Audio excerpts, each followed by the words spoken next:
povo não tinha forças contra os adversários, contra os inimigos, contra o faraó.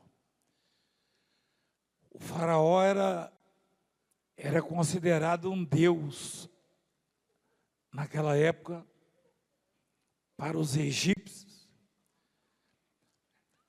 E eles conseguiram que os hebreus fizessem todo o trabalho pesado do país, servindo aos egípcios. Quer dizer, o povo crente,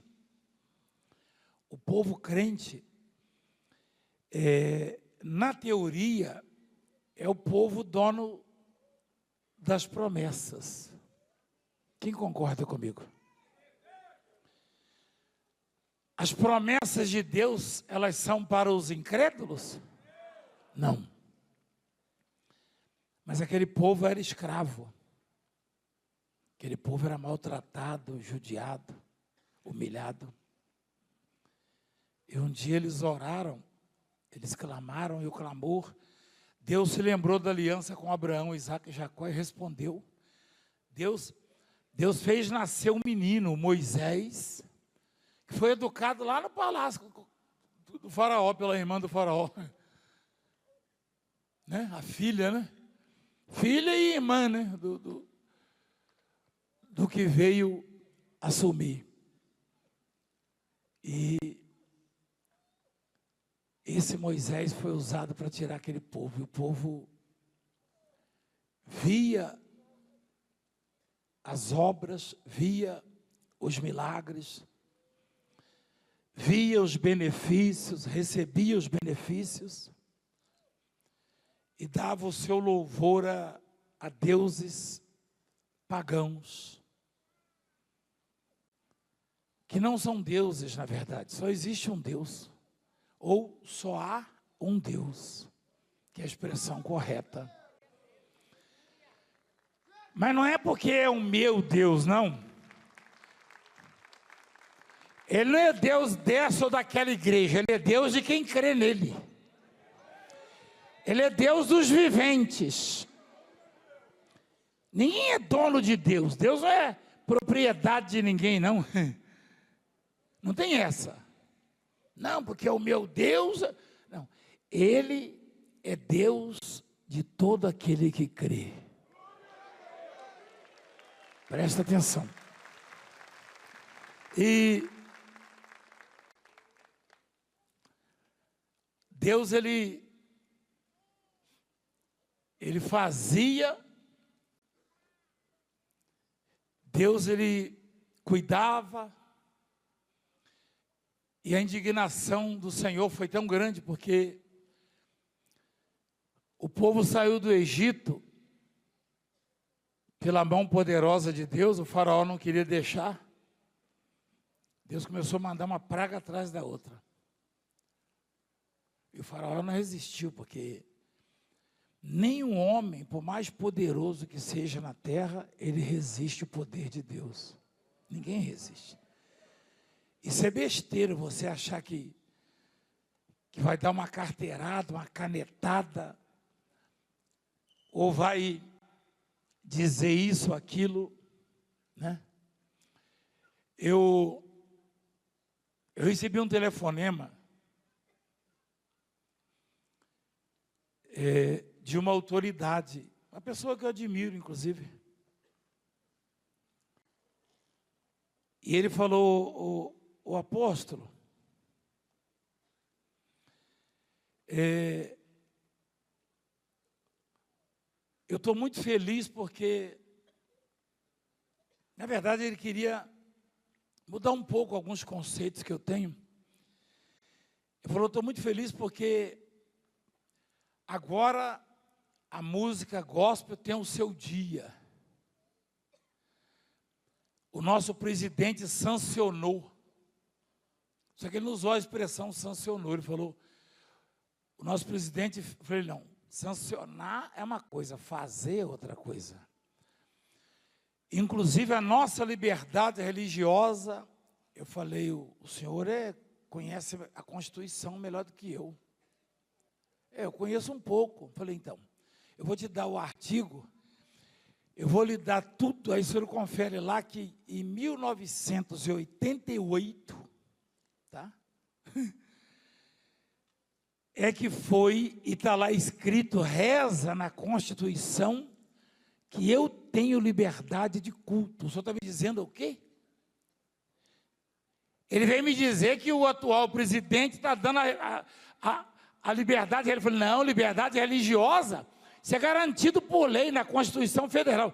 Nenhum homem na face da terra pode dar ou tirar, isso aí é lei.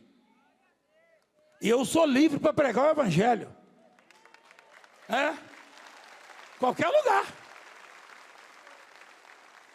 Ele falou, o senhor conhece? Eu falei, conheço, porque eu não tenho só a Bíblia, eu tenho a Constituição também. Então pronto. Mas e o dia da música gospel? Eu falei, pai, se for vender mais, eu vou gravar mais uma então. Não vai mudar nada não. A música gospel já está tomando conta aí, até nos filmes, nas novelas, sabia? Uma vez eu ouvi ele cantando numa novela aí, aquela... Entra na minha casa. Entra na minha Aí você vem com história, eu vi no Fantástico isso aí cantando. Falei, não, meu irmão, liberdade, tudo que acontece de bom na nossa vida, alguém vai ter que ser usado, mas que vem de Deus, vem só de Deus. Não atribua a Valdemiro, a quem quer que seja, os benefícios que você recebe. Ao apóstolo mudei coisa nenhuma.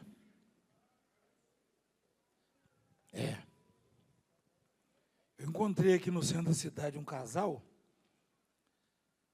Aí o marido falou, apóstolo, que bom te ver. A gente queria dar um abraço ao senhor. Nós fomos lá na igreja, é tanta gente, não dá para chegar perto. Eu falei, você me conhece? Não, eu vou contar um pouquinho aqui. Conta rápido, vamos andando que eu estou atrasado. Eu ia numa loja de pesca. Entraram comigo. Não, o senhor mudou a nossa vida. Eu falei, eu nem te conheço. Não, mas o senhor profetizou. Eu falei, profetizou, né? Quem fez? Foi Deus. Eu falei, então Deus mudou a sua vida, a vida de vocês. Deus mudou. Eu estava no aeroporto de Campinas há uns 15 dias atrás, e uma senhora falou isso também. Você pode ver o vídeo. Ela falou, a senhora nem sabe meu nome? Ela não sabia meu nome, não. O senhor é aquele pastor famoso. Eu falei, eu sou famoso? Por que eu sou famoso? Ela falou, não, porque a minha amiga estava com o pai dela com câncer.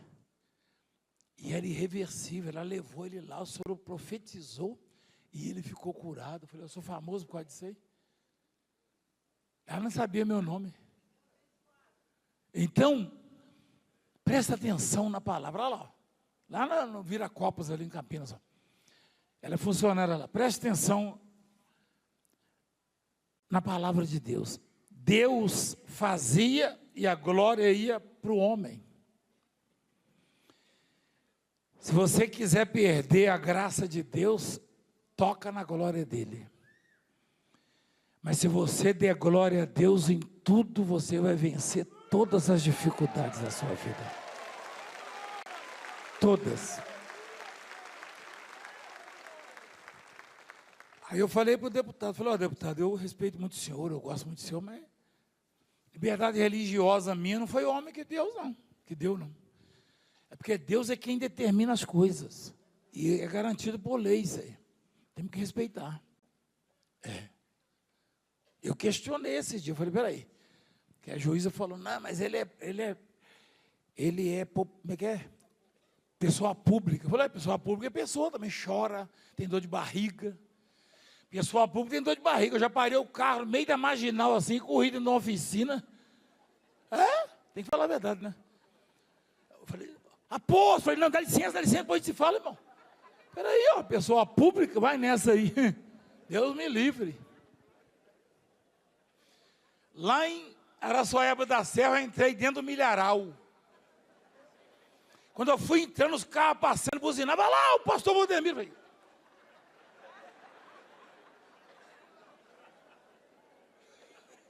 pessoa pública, tem dor de barriga, meu irmão. Vai nessa aí, entendeu? É a mesma coisa, rapaz, entendeu? Não tem bom não, bom é Deus. Só Deus é bom.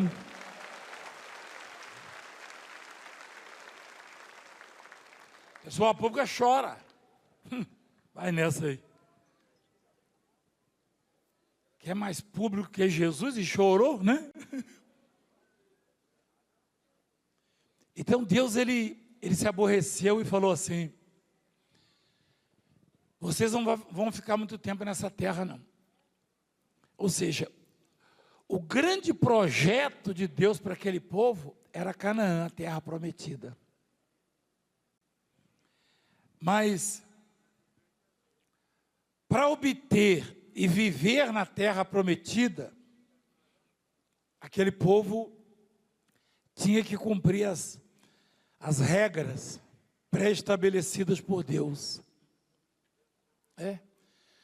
Nenhum profeta ou sacerdote, pastor, nenhum homem vai transformar a sua vida, não.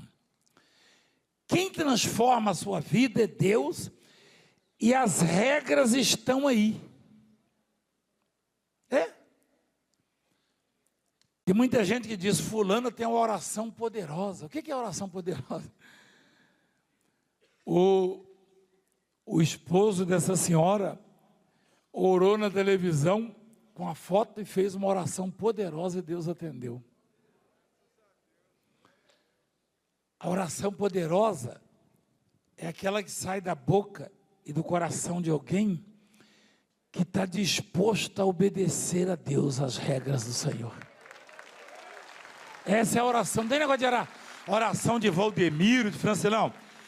A oração, você pode nem saber o seu nome direito.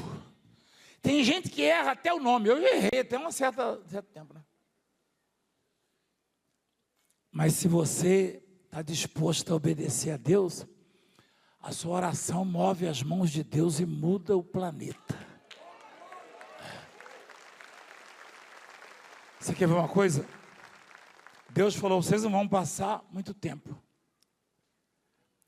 Porque, continua lá, filho, o texto. O Senhor vos espalhará entre os povos, tá? E restareis poucos em número entre as gentes, aonde o Senhor vos conduzirá. Vai começar a acabar, vai começar a desaparecer o meu povo. Por quê? Você vai saber. Lá servireis a deuses que são obra de mãos de homens. Deus sabe do nosso futuro, é isso? Deus sabia que aquele povo estava trocando ele pelos deuses fabricados, que não são deuses, não são deuses. Não existe Deus de gesso, Deus de pedra, Deus de ouro, de prata. Deus é espírito. E os verdadeiros adoradores adoram a Deus em espírito e em verdade. Está escrito isso. Está escrito. Eu estou inventando? Olha lá. Olha lá. Deus é o que, igreja? E importa que seus adoradores o adorem em quê? Não tem nada a ver de criticar a religião. Não, que a minha religião, eu não tenho uma religião. Não. As regras estão na Bíblia. E não sou só eu que tenho a Bíblia, não. Olha o que Maria falou. O nome de Maria é o maior símbolo da Igreja Católica. E Maria falou para o pessoal assim: ó, faça tudo que Jesus mandar. Tudo que ele disser. Ela falou ou não falou? Falou ou não falou? Foi a Santa Maria que falou isso aí, fazer tudo que Jesus manda. Então pronto. Continua, por favor, no texto lá. Deus falou para aquele povo assim, ó, vocês vão para lá e vocês vão adorar. Vocês vão servir a outros deuses. Deuses estranhos. Ó. E ele foi falando, ó, feito por mãos de homens, de madeira, pedra, que não veem, não ouvem, nem comem, nem cheiram. Imagina o pai e a mãe. Imagina você como pai e mãe, você cria o filho com tanto carinho,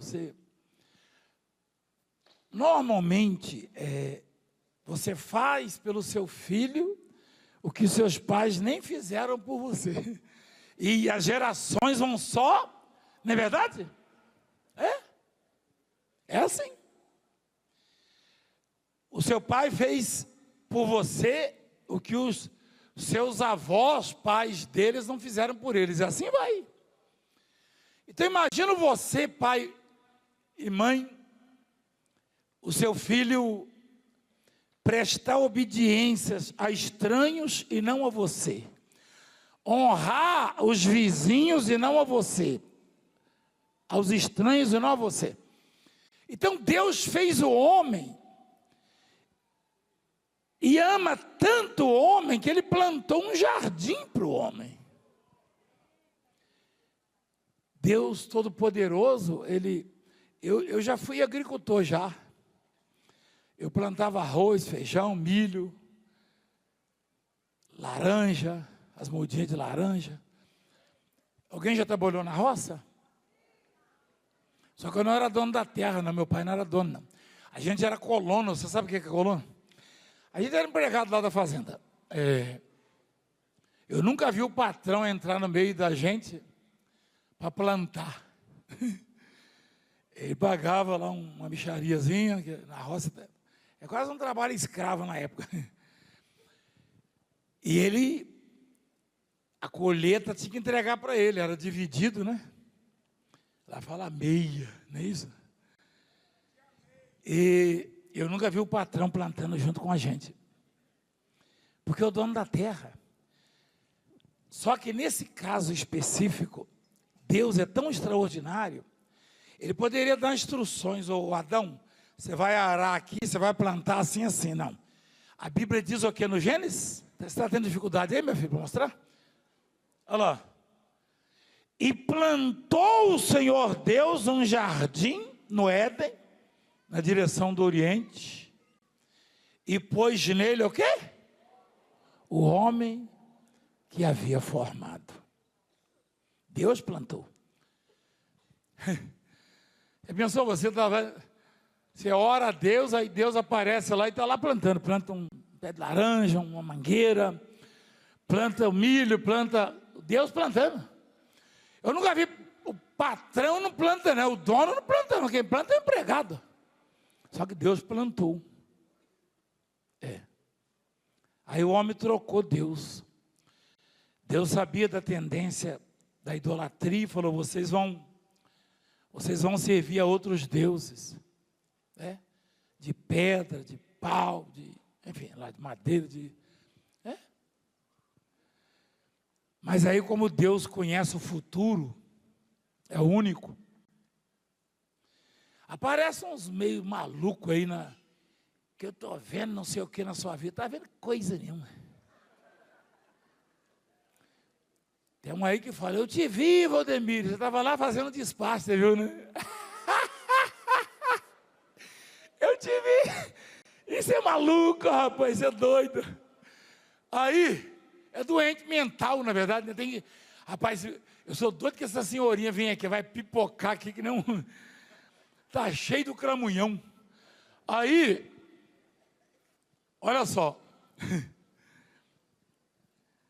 Deus falou assim, vocês vão servir a outros deuses, vocês vão me trair. Vocês vão me enganar. Ou tentar, né? Ao versículo 29, ele fala assim, ó. De lá, lá do fundo do poço, lá da sarjeta, do opróbrio. De lá buscarás ao Senhor teu Deus e o acharás. Pelo menos isso, né? Quando o buscares de todo o teu coração e de toda a tua alma. Ou seja, peraí. Mesmo os idólatras, os pagãos, mesmo os incrédulos, os rebeldes, tem chance para eles. E não precisam de mim, não. De onde você estiver, de lá mesmo. Se você buscar o Senhor de todo o coração, você o achará. Está escrito. Olha lá. De lá buscarás ao Senhor teu Deus e o acharás. Quando buscares de quê? Ou seja, não dividir, não fatiar sua fé. Sua fé não pode estar nesse ou naquele homem, nem Valdemiro, nem ninguém. Sua fé não pode estar nesse ou naquele objeto. Não. A sua fé, ela tem que estar totalmente em Deus. Em Jesus Cristo. Amém, igreja? Isso é buscar de todo o coração. Eu creio em Deus, mas creio também nisso, naquilo. Não, esquece. A fé já é meio pequena, se você divide ela. Tem gente que acredita em tanto Deus que eu vou te falar. Lá na Grécia era assim. Paulo chegou na Grécia. Eu vou fazer uma vigília em breve com os bispos. Peraí. Eu vou fazer uma vigília com os bispos, pastores, missionários, obreiros. E com todos que queiram ouvir. E o assunto, eu estava na madrugada meditando numa palavra. Eu estava lendo sobre o Estevão, quando foi apedrejado. Eu orei e falei, Senhor, tem tanta gente que me maltrata, que me faz chorar, e que maltrata a minha família. Aí Deus falou, vou te dar uma passagem para você ler. Olha lá. Aí eu estava lendo isso aí, está em Atos, né, filho? Capítulo 7. Estevão era o servo de Deus, cheio do Espírito Santo, e levantou uma perseguição contra ele, e ele foi condenado à morte. Crime hediondo atribuíram a ele. Imputaram a ele um crime hediondo. E era pena de morte, apedrejamento, né? Então ele ia ser apedrejado. Eu falei, mas Senhor, eu levo pedradas até de gente que eu não conheço. Aí ele falou, principalmente, mas eu vou dizer qual será o seu comportamento em relação a eles.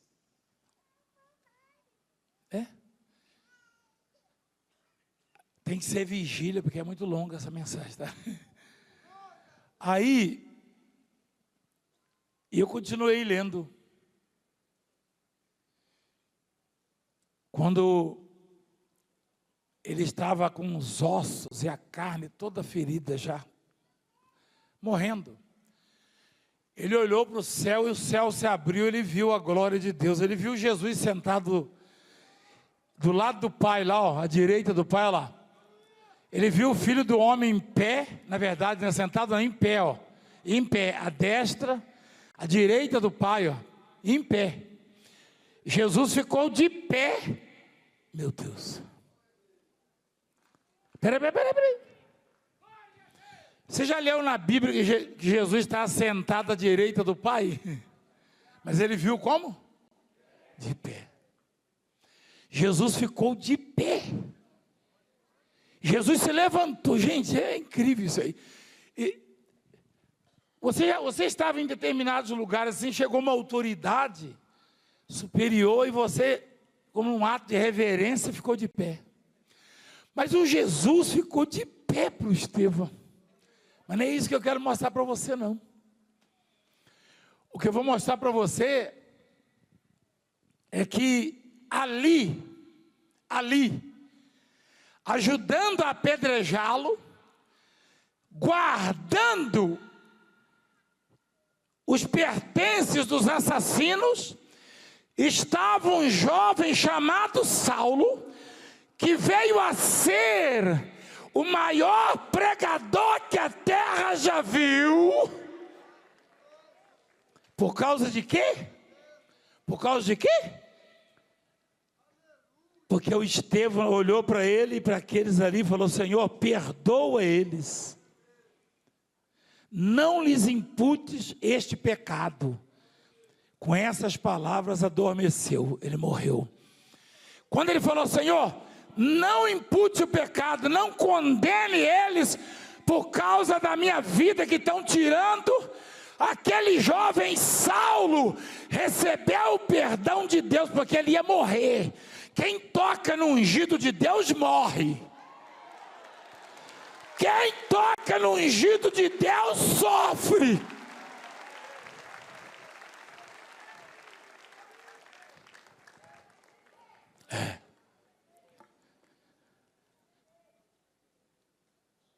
Estevão poderia mandar maldição e acabar com todo mundo ali. Um sujeito que o céu se abre para ele. Ele viu Deus Pai ao lado do Pai, o Filho de pé. Jesus ficou de pé para receber ele. Igreja, Jesus ficou de pé, igreja. Jesus estava sentado e ficou de pé para receber o Estevão. Ficou de pé.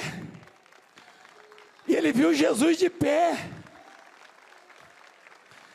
E ele falou assim: Pai, você acha que Deus ia deixar de ouvir a oração do Estevão? Claro que não. Não lhes imputes este pecado. Não por minha causa, não tire as oportunidades. Não.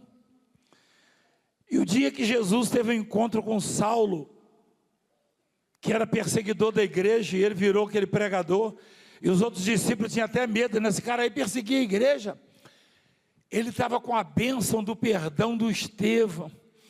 Ele seria destruído, junto com todos os assassinos, mas Jesus o trouxe para o seu lado, por causa da oração do Estevão, do perdão do Estevão.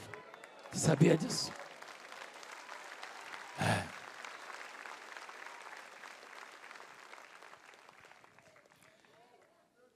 É difícil perdoar. É muito difícil.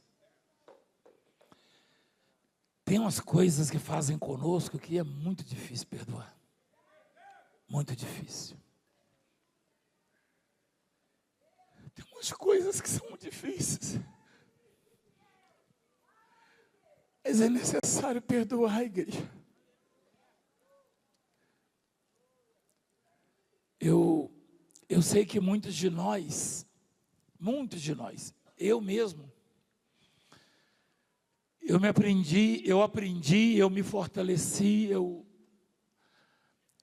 eu me converti ouvindo as cartas de Paulo, que é fruto do perdão do Estevão. Se ele amaldiçoasse o Saulo, ele iria para o inferno, ele não seria um ganhador de almas. Ele não seria um ganhador de almas. É difícil perdoar a igreja, mas é necessário. E eu estava meditando assim na madrugada. Falei, puxa vida. O Saulo estava lá, incentivando. Joga pedra, mata. Vamos matar. E ele orou pelo Saulo e falou: Senhor, não imputes pecado a esses. Perdoa eles. Eu fico pensando o Estevão lá do céu, vendo Paulo ser preso por causa do evangelho, arrastado nas praças. O Saulo, ele falava lá, aquele jovem, o Saulo, foi bom ter orado por ele, ter perdoado ele. O que está fazendo? Eu estava lendo sobre isso, aí eu fechei a Bíblia, resolvi abrir de novo, aí caiu na palavra de Paulo, ele falando que quando ele está fraco, aí que ele é forte, porque eu aprendi a ter prazer. Ele disse, eu tenho prazer nas fraquezas. Olha lá, pelo que sinto prazer nas fraquezas, nas injúrias, nas necessidades, nas perseguições, nas angústias por amor de Cristo. Porque quando sou fraco, então é que sou forte. Peraí, segura aí. Esse aí é o Saulinho que estava lá. Mata ele, joga pedra, você também, cadê a sua? Pá! Aí todos eles esperavam a maldição. Aí o Estevão falou, pai, perdoa eles, pai. Não deixa esse pecado cair na conta deles, não. Tiraram a vida dele. Aí o Saulo, o jovem Saulo, estudante, ele continuou perseguindo a igreja. Aí quando Jesus olhou e viu aquele jovem perseguidor, ele era zeloso, né, pela lei, a lei era contra a palavra de Deus. Saulo não era bandido, ele era zeloso pela lei do país e não podia pregar o evangelho. Eles tinham os deuses deles, como alguns países da Arábia hoje em dia, a maioria, Coreia do Norte. Então, eu fico imaginando o Paulo, quando foi sacrificado pelo evangelho, chegou no céu,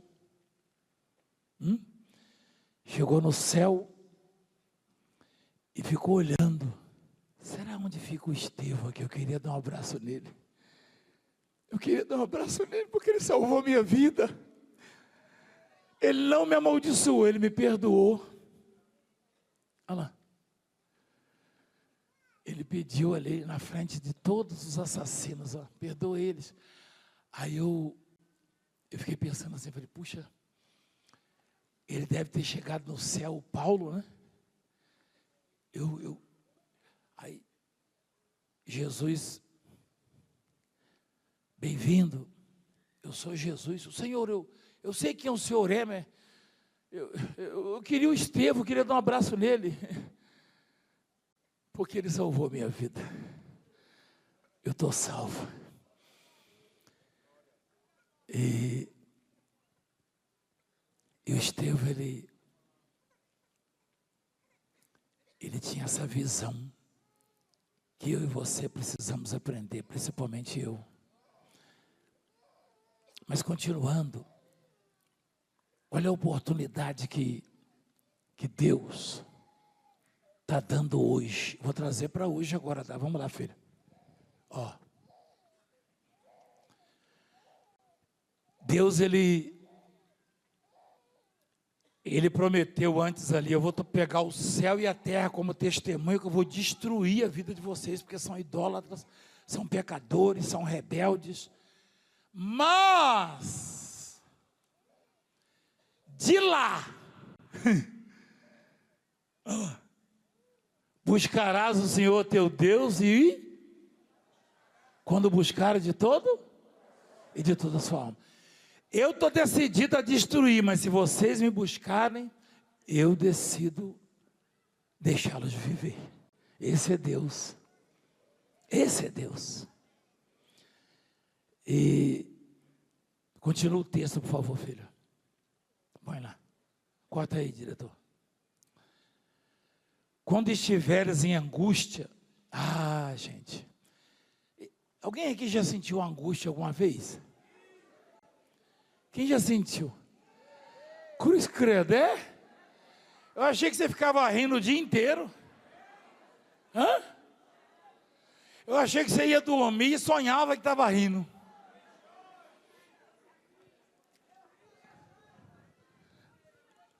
A Juliana, mas a Raquel, quando era pequenininha, às vezes, bem miudinha assim, às vezes a gente olhava assim, ela estava dormindo e começava a rir. É que a gente brincava, acho que lembrava, no sonho, né? Eu também devo ter rido em sonho, chorado, assim. Mas eu achava assim que vocês riam dia e noite. Quem já sentiu angústia? Vocês não vão perguntar para mim, não?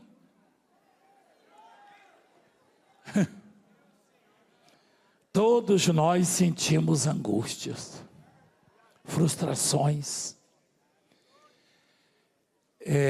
algumas coisas que ocorrem conosco, nós nem compreendemos como pode acontecer, não é verdade? Mas olha o que o Senhor diz, ó.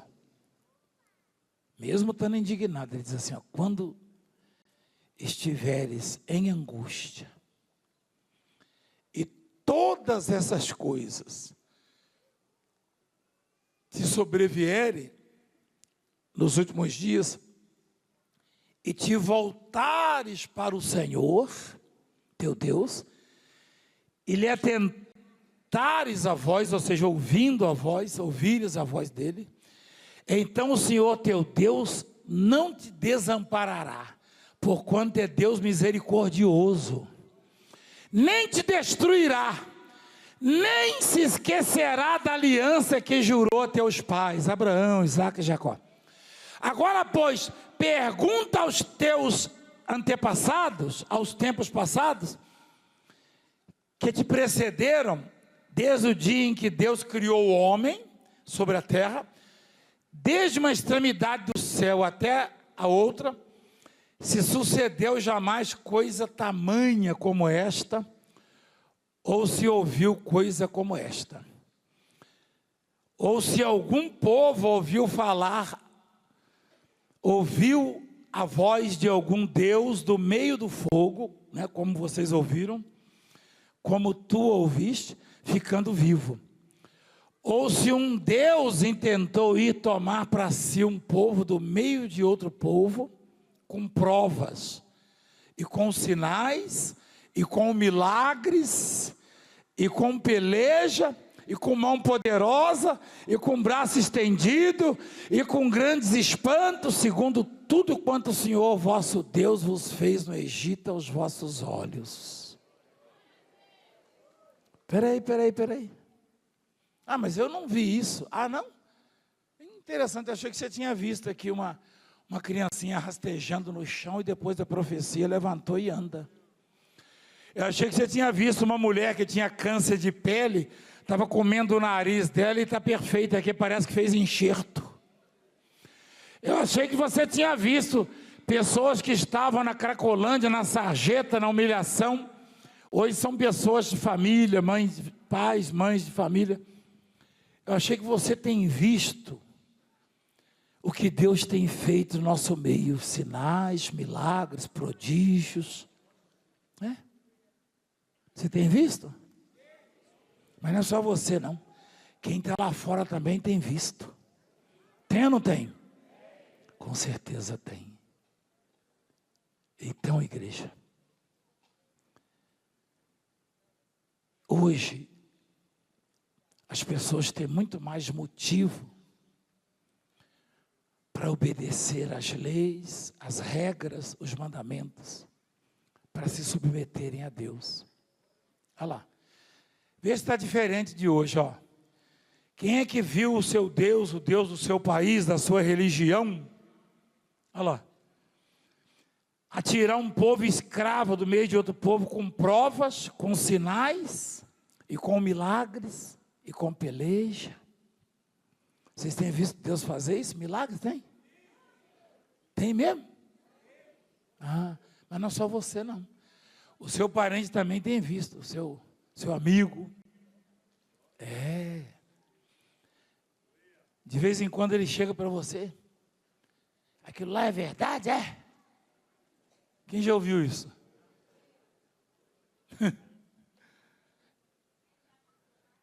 Se não fosse verdade, eu já estava uns 30 anos na cadeia.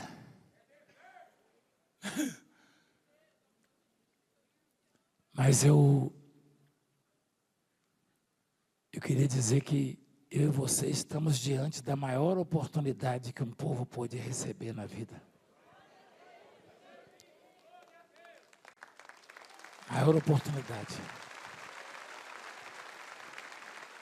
Abraça esta oportunidade. Se apega a ela. Não abra mão dela. Não interessa a religião, de onde você veio, nacionalidade,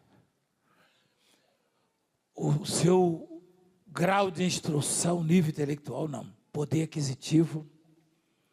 Todo homem precisa abraçar a oportunidade.